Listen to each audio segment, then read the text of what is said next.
Masterizer.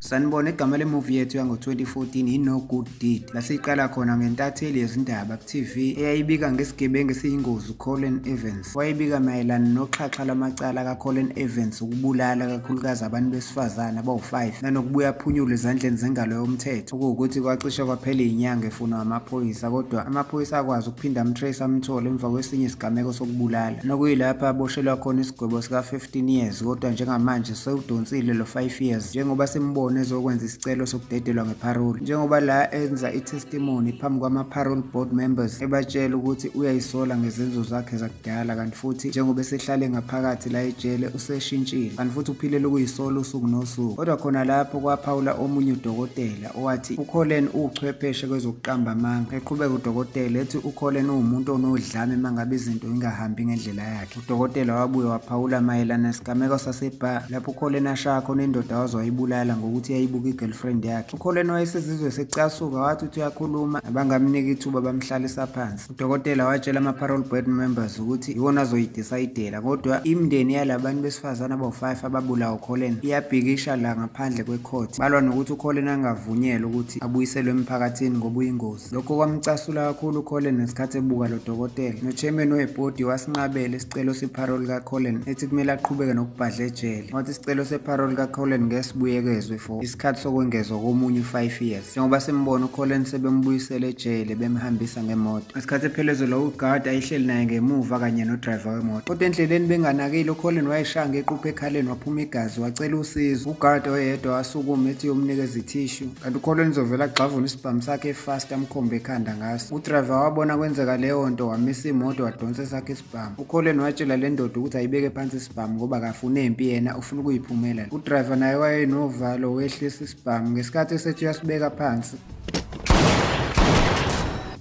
uColin wadubula womabili lamadoda wawabulala. Mase siya kwenye indawo sibona omunye wesifazane igama lakhe uTerry wayesendlini nendodakazi yakhe encane uRyan nosana lwakhe olwaliselincane uSam. Ngaphandle abantu ababesebenza emzini wakhe basheshe bahamba ngalolo suku ngoba kwakunesibikezelo sokuthi kuzoba nemvula enkulu. Umngani kaTerry wayebuye kokugijima igama lakhe uMeg wanothisa ukuthi uTerry uxakwe izinto eziningi. uMeg wathi kuTerry umkhwenyana wakhe uJeffrey kufanele azame ukukunakekela ngoba uJeffrey ukhombisa ukungabi nasikhathi sakho uTerry kodwa bekuzalisa izingane. Umkhwenyana kaTerry uJeffrey siyambona ebhizinesi cellphone ngenkathi uTerry etshela umngani wakhe uMeg ukuthi uJeffrey namhlanje ebusuku uthe uzohamba ekwi-golf trip nobaba wakhe. uMeg wathi uyayibona-ke Terry lento engiyishoyo mngani wami, kodwa namhlanje ebusuku kunganjani sibe ne-girls night sihlangane siyiphuzele utshwala sidakwe. uTerry wavumelana nalowo mbono kaMeg wathi kungaba yiplani right futhi leyo. Ngenkathi esehamba uMeg kungena uJeffrey, uTerry wathi uyohaga umkhwenyana wakhe uJeffrey wanyanya ukuthi uzomngcolisa ngobisi lwebele ezimpahleni zakhe nanokuthi vele izinto zayengasahambi kahle emshadweni wabo, kusolakala ukuthi noJeffrey uyajola nokuthi uJeffrey wayengasamnaki unkosikazi wakhe uTerry. Kodwa uJeffrey wayengakukhohlwa ukutshela uTerry ukuthi uyamthanda noma izenzo zayengakukhombisi lokho ngoba futhi wayezoya kwi-golf trip namhlanje ebusuku. Isiboshwe eseqile uColin simbone ebuka omunye umuntu wesifazane wakathandana naye igama lakhe u-Alexis. Simbone ehamba u-Alexis efike ehagana nomunye umuntu wesilisa, lokho kwavusa isikhwele kakhulu kuColin. u-Alexis wahamba wabuyela emzini wakhe, kodwa uColin wamlandela naye wafika endlini ka-Alexis. Wethuka u-Alexis ebona i-boyfriend yakhe yakudala ukuthi siphumile ejele. uColin watshela u-Alexis ukuthi uyaxolisa ngawo wonke amaphutha akudala, emtshela ukuthi uyamkhumbula ufuna uthando lwabo luqhubeke. Ethi abenza ama-ID nama-passport ayifake bahambe kulelisu bawuqala impilo entsha bashade. u-Alexis wayebukeke isaba le ndoda akhuluma naye wavuma ngoba wayazi ukuthi kuzokwenzakalani uma inganqaba. Kodwa lapho kwa-vibrate ifoni ka-Alexis kungathi kungena imessage. Wabuza uColin ukuthi i-boyfriend yakho yini leyo, waphika u-Alexis. Kodwa uColin wafunda enye inote ayeyithole eduze kombhede ka-Alexis eyayibhala ukuthi angifunanga ukukuvusa, ngivuke ngahamba ngoba nginqenela ukukuphazamisa ngoba umuhle mawulele. u-Alexis waxolisa kuColin wathi wazama ukumlinda ukuthi abuye ejele, ethi nawe ukungena kule relationship entsha ulingekile. uColin wakhipha inqwaba yencwadi ayemposela zona esejele, zonke u-Alexis angazange ayiphendule ngisho eyodwa. u-Alexis wayesesabela impilo yakhe, wathatha ifoni yakhe wabaleka waya upstairs. uColin wasuka lapho esemjaha emlandela, wangena ekamereni lakhe u-Alexis wafonela amaphoyisa 911. wangena lapho uColin waxavuna ifoni ka-Alexis wayilahla, emgxekela ukuthandana namanye amadoda yena mayeboshiwe esejele. u-Alexis wacaswa kakhulu naye wavele wathetha wathi ya vele ngiyavuma ngalala namanye amadoda futhi la kulo mbhede. Lokhu kwamcasula kakhulu uColin. Naleyo voice ka-Alexis yaphindaphinda ekhanda likaColin. uColin waxolisa ku-Alexis emtshela ukuthi ubemkhumbula kanjani.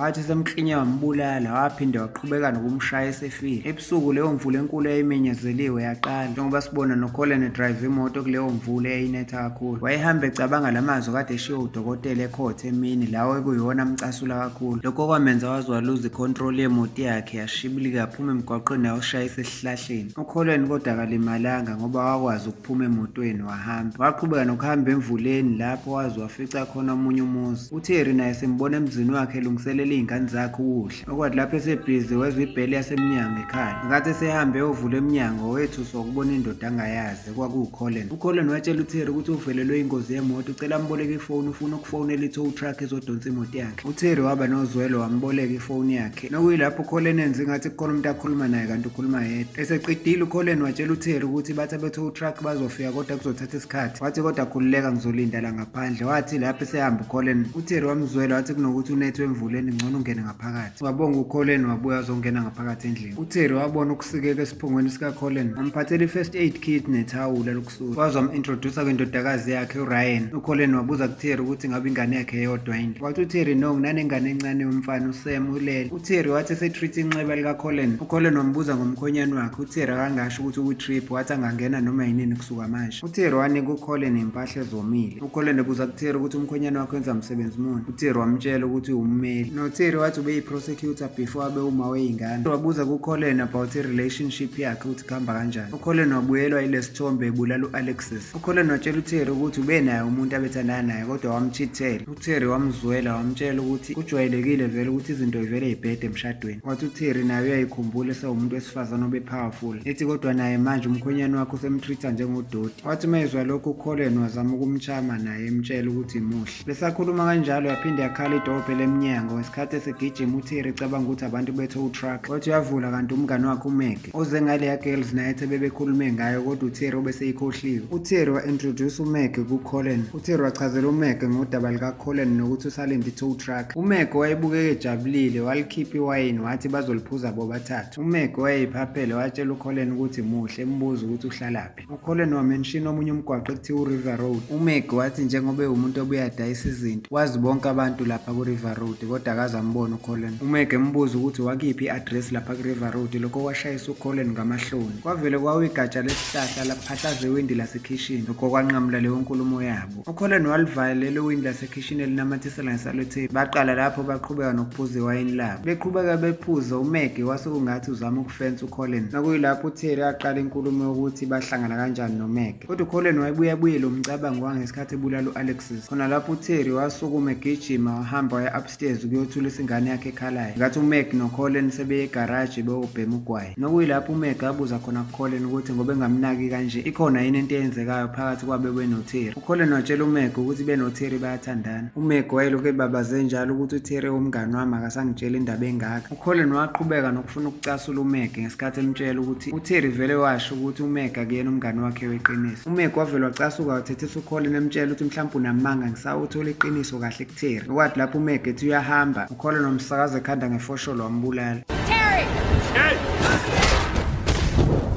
uTerry wathi esebuye enganeni phezulu mesehlela downstairs. uColin watshela uTerry ukuthi uthe uMag ngayasakwazi ukuhlala wahamba. uTerry waxakwa ukuthi umngane wakhe asamtsheli ngani mayesehamba, ethi kazi ucasulwe yini awuthi ngimfonele. ngesikhathi esethi uyomfonela wethuswa ukubona i-umbrella kaMag isela endlini kodwa imvula iyishaya ngaphandle. uTerry wafikelwa ukusaba kodwa wazama ukuyiqinisa. okuyilapho uTerry ahamba khona waya ekhishini ezama ukuyofonela amaphoyisa. wethuswa ukubona iy'ntambo zefoni ye-landline ey'nqanyuliwe. uTerry wathi uyothatha ummese ekhishini wethuswa ukuthi uColin useyithathe yonke. esathi uyahamba uTerry kwacisha amalayithi endlini. uTerry wamemeza yena uColin kodwa engasamboni ukuthi uphi. athi mayesephinde ekhanya amalayithi wagijima uTerry ubheka iy'ngane. uBaby Sam wayelele right kodwa wathola uColin esedlala nengane yakhe entombazane uRyan ekamereni layo. uTerry wethuswa ukubona isibhamu kuColin wamtshela ukuthi akayeke ingane yakhe. uTerry wathi mayeselalisa uRyan embhedeni wakhe wathola ukuthi usegqoke inecklace athi uyiphiwe uColin njengesipho. wayikhumula wayiphozela uColin wamtshela aphume la endlini. bathi sebehlela downstairs uTerry wathatha i-fire extinguisher ushanga uColin wamlahla phansi warola ngama-stepisi. wagijima uTerry waya upstairs wayothatha iy'ngane zakhe kodwa uColin wayesevukile watshela uTerry ukuthi akabuyisele iy'ngane embhedeni. noTerry wayengena choice wakwenza lokho. uColin wakhomba uTerry ngesibhamu wamphoqelela ukuthi abahambe baye ebathroom bobabili. wafika uColin wakhumula wabanquni phambi kaTerry wageza phambi kwakhe. eseqedile uColin wathatha impahla kwi-closet wayiphosela uTerry wathi akayigqoke ayigqoke. Wabuya mkhomba ngesibhamu wamphoqa ukuthi akakhumule izinto ayigqokile. noColin naye wathatha impahla ikaJeffrey zokushintsha. Nokwathi lapho eseyishintsha egqoka,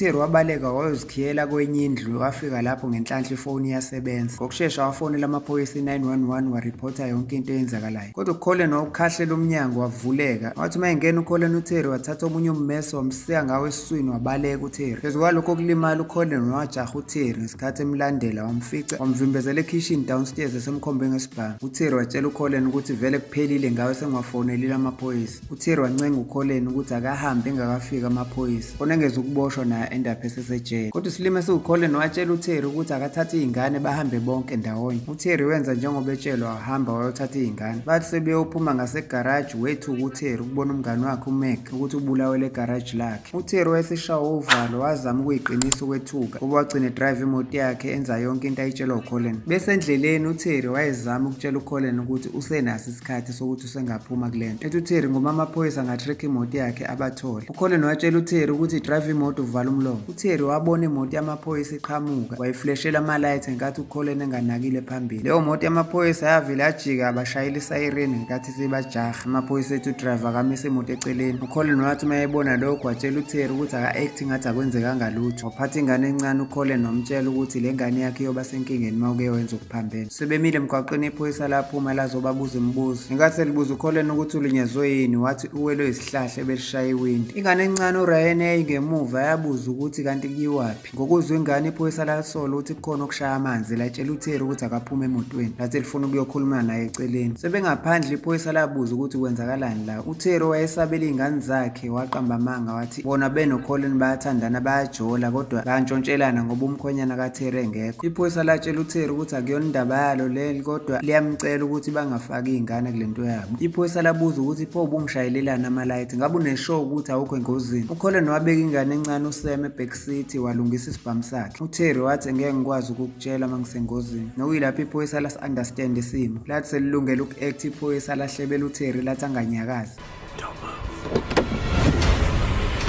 Stay right there.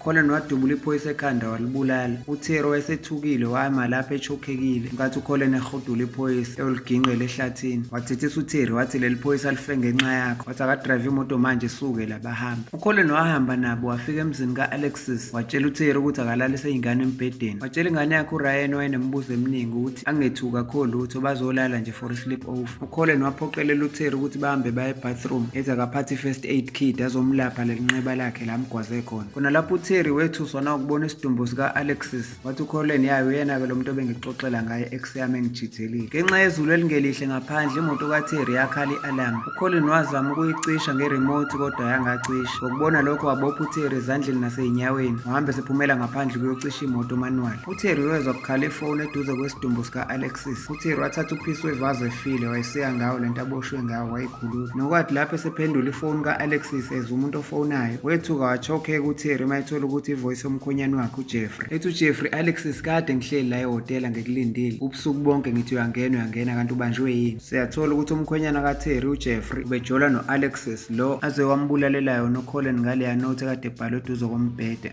Small world. uTerry wayecasukile watshela uJeffrey efonini ukuthi girlfriend yakhe ishonile wena. uJeffrey wethuka kakhulu ukuthi uTerry uhlanganaphi nefoni ka-Alexis. uTerry wathi fonela amaphoyisa ngokushesha wavala ifoni. wahamba waya la lalisekhona iy'ngane wadecide ukweqa ngewini. wabophela amashidi wawenza intambo elengayo. wathatha iy'ngane zakhe zombili wahamba. uColin wathi uma ebuye kocisha i-alarm yemoto wafica ukuthi uTerry usenyamalele. waya kuleli kamera ade kulaliswe khona iy'ngane la wabona kulenga amashidi ngefastela waphuthuma lapho esegijimela ukuyobafica. kanti lapha siyathola ukuthi uTerry ubelahla umkhondo usacashe khona endlini ney'ngane. wavalela iy'ngane wayikhiyela kwi-closet wahamba wothatha ummese for i-self defense. wasuka lapho wagijima esenyukela phezulu upstairs. uColin wayiqalaza ngaphandle engamboni uTerry ney'ngane ey'buza ukuthi bayiphi. wabuyela endlini esembheka downstairs. uTerry wayeme phezulu embuka wamlinda ukuthi azanyukele phezulu upstairs. nokwathi lapho uColin esefika upstairs waphindwa mgwaza esiswini la kade limele khona. wadonsa isibhamu amkhomba ngaso kodwa uTerry watshela uColin ukuthi uJeffrey lo mkhonyane wakhe ubethandana nomuntu kaColin u-Alexis and kade efonile uJeffrey. ethi uTerry kuColin ngiya-understand ukuthi uyenziswa yini yonke lento. wathi uColin mayebuza kuTerry ukuthi uphi uJeffrey kwaqhamuka ingane encane uRyan emnyango. uTerry wakhahlela uColin nokuyilapho bobabili baqala khona balwa. Wathi uColin eseklinya uTerry wathatha into eqinile omshanga ekhanda waquleka uColin. Nokwathi lapho esethi uyanyonyoba uTerry uyahamba waphaphama uColin nomxavuna imilenze. Nokuyilapho futhi abaphinde baqala phansi balwa babambana. Kanti uColin uzovela sisakaza uTerry uTerry walala phansi. uTerry kanti wayelele eduze kwesibhamu sikaColin lapho avuka khona wamdubula ngeyinhlamvu eziningi waze wamkhiphela ngaphandle kwewindi. Waphuma usakazeka phansi wafela khona lapho. Nokwathi emva kwesikhathi kwasekugcwele amaphoyisa lapho bona noJeffrey eqhamuke segijima. uJeffrey wayexolisa uTerry ngokumchithela emtshela ukuthi le relationship yakhe noAlexis ibe yiphutha. uTerry wathi uJeffrey uyisona sizathu esenze ukuthi bona beneyingane bacishe bafe.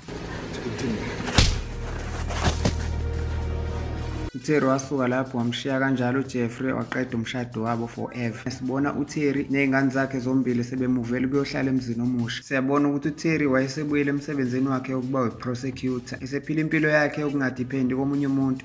Siyayibeka lapha namhlanje ungaphuthelwa imuvi elandela izo-uploada ngekudala.